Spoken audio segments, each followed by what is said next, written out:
The air in the hidden chamber deep beneath Mount Ararat was ancient, thin, and heavy with the scent of mineral-rich stone, and something else, something indefinable, like the faint echo of a divine feminine presence that had been deliberately buried beneath layers of patriarchal reinterpretation, but whose essence could not be entirely erased from the place where the oldest stories claimed the great vessel had come to rest after the waters receded. A single shaft of light, filtered through a natural fissure aligned with astronomical precision to catch the setting sun during the winter solstice, illuminated a stone altar at the chamber's heart. And upon this altar rested not the remnants of Noah's Ark as legend would have it, but something far older and more significant. A crystalline vessel, neither quite stone nor quite glass, that seemed to hold within its translucent depths a swirling luminescence like captured starlight or liquid,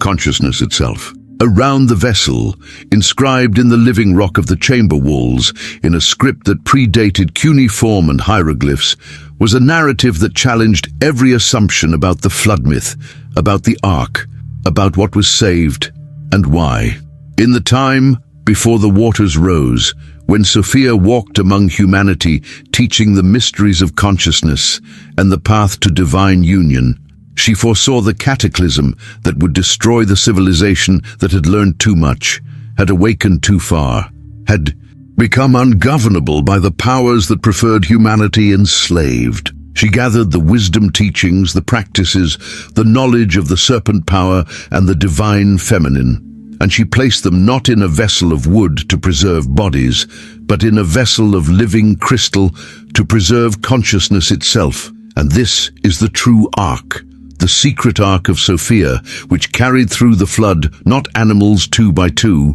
but the gnosis that would allow future humanity to remember what had been deliberately forgotten, to reclaim what had been stolen, to awaken again to the truth that we are not fallen sinners requiring external salvation, but divine beings temporarily experiencing limitation, capable of transformation through the wisdom that Sophia preserved.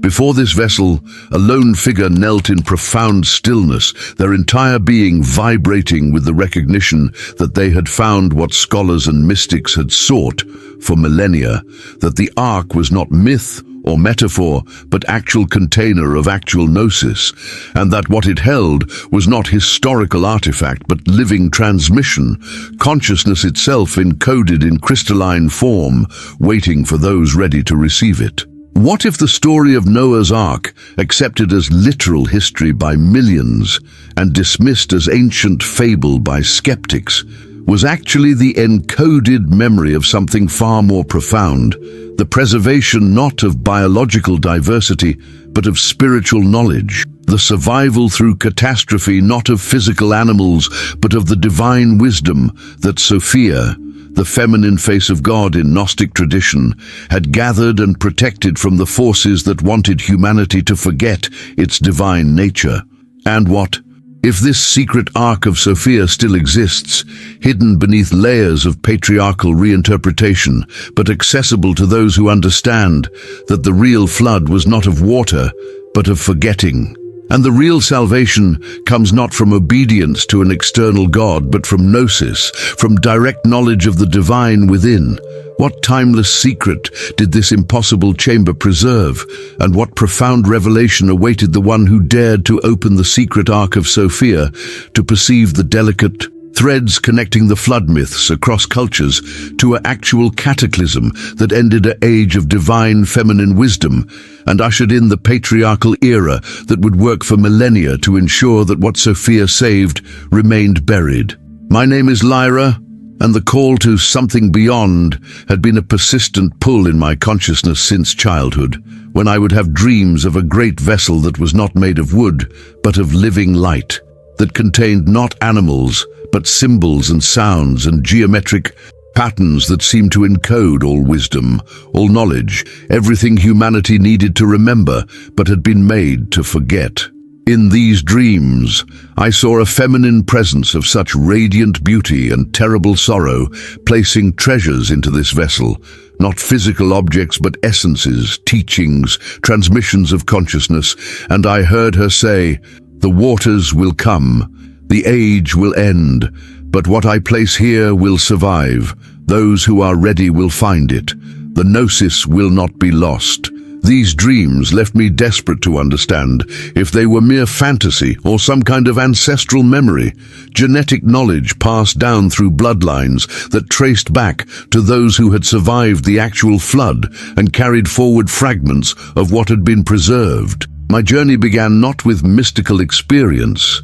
but with academic research. My doctoral dissertation comparing flood myths across cultures, trying to understand why nearly every ancient tradition, from Mesopotamia to India to the Americas, spoke of a great deluge that destroyed a previous civilization, and why these myths, despite their geographic separation, shared core elements suggesting a common source or a common actual event. I discovered that geological and archaeological evidence increasingly supported the possibility of catastrophic flooding around 12,000 years ago at the end of the last ice age, when massive ice sheets melted and sea levels rose dramatically. That coastal civilizations, if they existed, would have been inundated, their knowledge lost, unless someone had foreseen the disaster and taken steps to preserve what was essential. In recurring visions that intensified as my research deepened, I found myself witnessing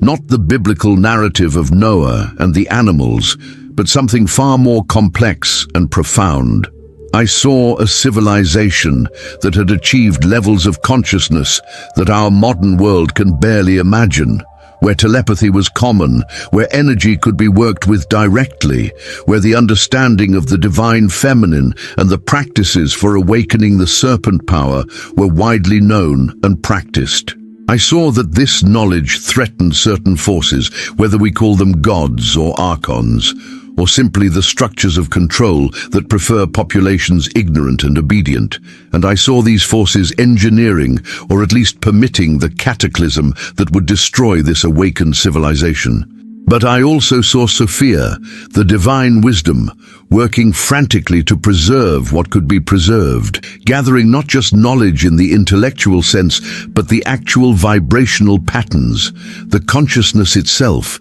storing it in ways that would survive the physical destruction and could be transmitted to future seekers when the time was right. The path that followed these visions was one of intensive research across multiple traditions, trying to find any trace of this secret arc of Sophia, any fragment that had survived the systematic erasure. I discovered that in Gnostic texts, Sophia played a central role, portrayed as the divine feminine wisdom who had fallen or descended into matter to work within the creation for its redemption, and that she was intimately connected to the serpent in Eden, to the offering of knowledge, to the work of awakening humanity to its divine nature. I found references in Jewish mystical texts to the Shekinah, the feminine presence of God, who went into exile with Israel, who dwelt in the Ark of the Covenant, suggesting that the Ark itself was not primarily about the stone tablets of law,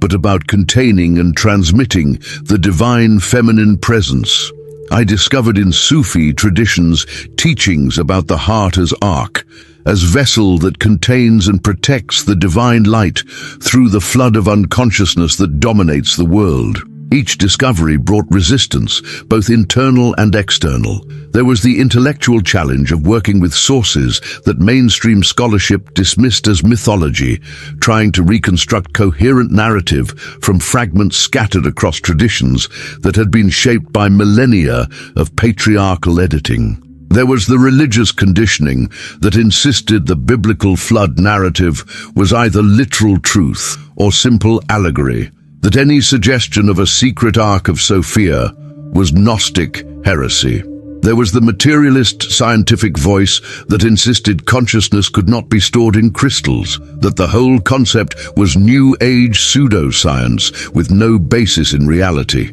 Yet there were also validations, moments when research led somewhere unexpected that confirmed the pattern. I found that certain ancient sites, including locations on Mount Ararat, showed evidence of human construction that predated any known civilization in the region, suggesting that the mountain's association with the Ark might trace not to Noah's landing there, but to something far older. I discovered that quartz crystal, which forms naturally in the region, has documented piezoelectric properties and has been shown to store information at quantum level. That modern technology uses crystalline structures for data storage, making the concept of a crystalline ark preserving information not mystical fantasy, but plausible science. It was an elderly Armenian monk, a keeper of traditions that his order had preserved for over 1,000 years, who finally told me about the chamber, a place his predecessors had discovered centuries ago, but had sealed and protected because they understood it held something too sacred, too powerful, too dangerous to be opened by those unprepared. He said, "Our founders knew that beneath the mountain where tradition said the Ark had landed, there was something that predated that tradition, something that the flood story had been created to hide as much as to reveal. They found a chamber with a vessel, and when they approached it, they felt such presence, such power, that they understood this was not artifact to be possessed, but living transmission to be protected until humanity was ready. They sealed it, marked it, and passed down the secret of its location, waiting for the one who would come with the right questions, the right preparation, the right purpose." When I finally entered the chamber, when I saw the crystalline vessel glowing with its own internal light, I understood that I stood at a threshold between what I had known and what I was about to discover, that opening myself to what this secret ark of Sophia contained would change everything. The monk had instructed me in preparation practices, fasting and meditation and purification of consciousness, telling me that the ark would not open to curiosity or ambition, but only to genuine readiness, to consciousness prepared to receive the transmission without being destroyed by it. As I knelt before the vessel, as I opened my heart and mind completely, asking not intellectually but with my whole being to understand what Sophia had preserved, the chamber filled with presence, and the vessel began to respond. What happened next transcends normal description, because I was no longer experiencing reality through my ordinary mind, but was directly interfacing with consciousness that had been stored in the crystalline structure for thousands of years, receiving not information but transmission, not data but gnosis. I experienced the final days before the flood from Sophia's perspective, felt her grief at the coming destruction, mixed with her determination to ensure that what mattered most would survive. I saw her gathering the essence of the teachings, not the outer forms that could be reconstructed, but the inner realizations that could only be transmitted consciousness to consciousness, the actual knowing of divine union, of the serpent power fully awakened, of the transformation from human to divine that was humanity's true destiny. I understood that the vessel was not container in the ordinary sense, but was itself a consciousness interface, that the crystalline structure was encoding not symbols or words, but the actual vibrational patterns of awakened consciousness, storing them in a form that could survive physical catastrophe and could later be downloaded directly into prepared awareness. I saw that Sophia had included in the Ark not just the highest teachings, but also the practices, the step-by-step methods for awakening the Kundalini, for opening the energy centers, for achieving the divine union that the later religions would speak of in metaphor, but that the pre-flood civilization had known as direct experience. And I saw why this had to be hidden, why the patriarchal religions that arose after the flood created the Noah narrative to obscure the truth. Because a humanity that accessed the secret ark of Sophia, that received the gnosis she had preserved, would not need priests or churches or external saviors, would know themselves as divine, would be ungovernable by any authority claiming power over their spiritual lives. If you want a practical, step-by-step explanation of the path of knowledge we're exploring here today, I've created a complete guide to help you apply it in your own life. You'll find the link in the description. And tell us in the comments where you are watching from. We would love to know. The transmission continued, showing me that the flood itself, whether entirely natural or influenced by forces that wanted to reset human development, had indeed destroyed a global civilization that had achieved levels of consciousness our world has not regained, and that the survivors, traumatized and reduced to basic survival, had lost most of the knowledge, but carried fragmentary memories that became the myths. The mystery schools, the esoteric traditions that would preserve pieces of what Sophia had saved in the Ark. I saw that the crystalline vessel was one of several such arks that Sophia had created, distributed to different locations around the globe, ensuring that even if some were lost or destroyed, the gnosis would survive in multiple copies, waiting in hidden chambers for future seekers who would be ready to receive what she had preserved. I understood that the patriarchal flood narrative of Noah was a deliberate inversion, transforming Sophia's preservation of divine feminine wisdom into a story about a male patriarch saving animal bodies at the command of a jealous male god, ensuring that those who heard the story would never suspect that the real ark contained not animals but gnosis, not commandments about obedience but knowledge about awakening. Not masculine authority, but feminine wisdom. When the transmission ended and I found myself back in ordinary consciousness, I was weeping, overwhelmed by the beauty and tragedy of what I had witnessed, the beauty of Sophia's love and determination to preserve what could be preserved, and the tragedy of how thoroughly her work had been obscured, how the secret ark had remained hidden for millennia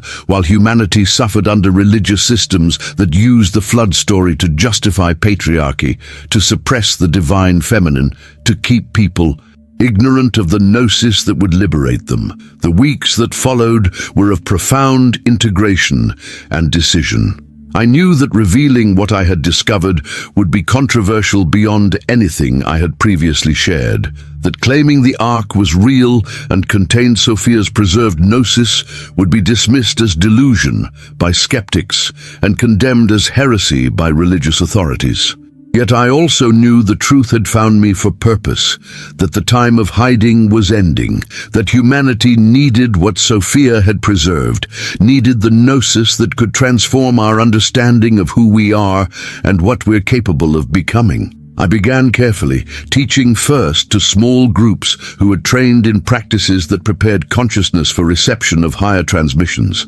Using techniques I had learned from the Ark itself, I guided them through processes that allowed them to interface with the gnosis Sophia had stored, to receive direct knowing rather than just intellectual information. The results were consistent and profound. People reported experiences of awakening, of kundalini activation, of consciousness expansion, of receiving not new knowledge, but remembering what they had always known but had been made to forget. I created a comprehensive work titled The Secret Ark of Sophia, Reclaiming the Gnosis the Flood Was Meant to Destroy. In it, I presented the evidence for the Ark's existence, the testimony of the traditions that had preserved its location, the transmission I had received, and the practices that Sophia had encoded for awakening consciousness to its divine nature. I taught that whether one understood the Ark literally or symbolically,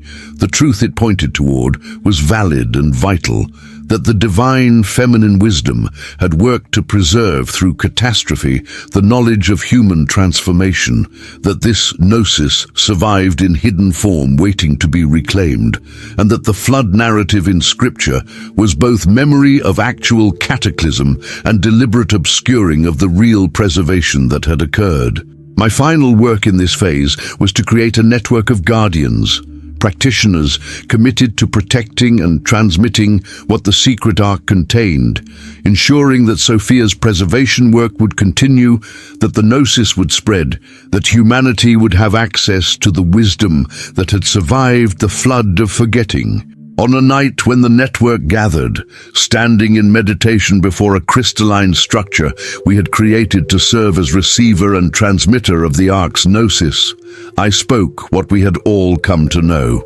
Sophia foresaw the destruction and preserved what mattered most. Not bodies, but consciousness. Not commandments, but gnosis. Not obedience, but awakening. The secret Ark contains her love made tangible, her wisdom made transmissible, her determination that we would not permanently lose what our ancestors had achieved. The flood happened. The civilization was destroyed, but what Sophia saved survived. We who have accessed the Ark, who have received the transmission, who carry the gnosis, we are the continuation of her preservation work. The waters have receded. The time of forgetting is ending. The age of remembering has begun. We open the secret Ark of Sophia, and we find not animals 2 by 2, but the divine wisdom that makes humans divine, the serpent power that transforms consciousness, the knowledge of the sacred feminine that patriarchy buried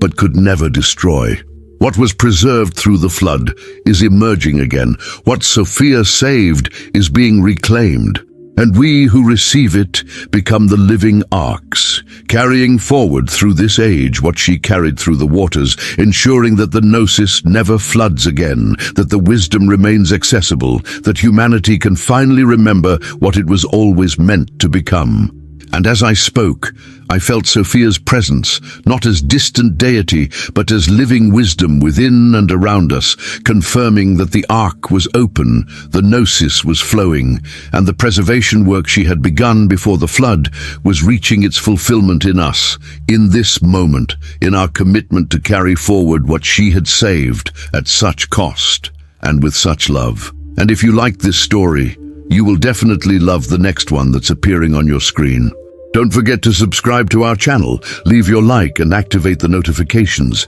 See you in the next one.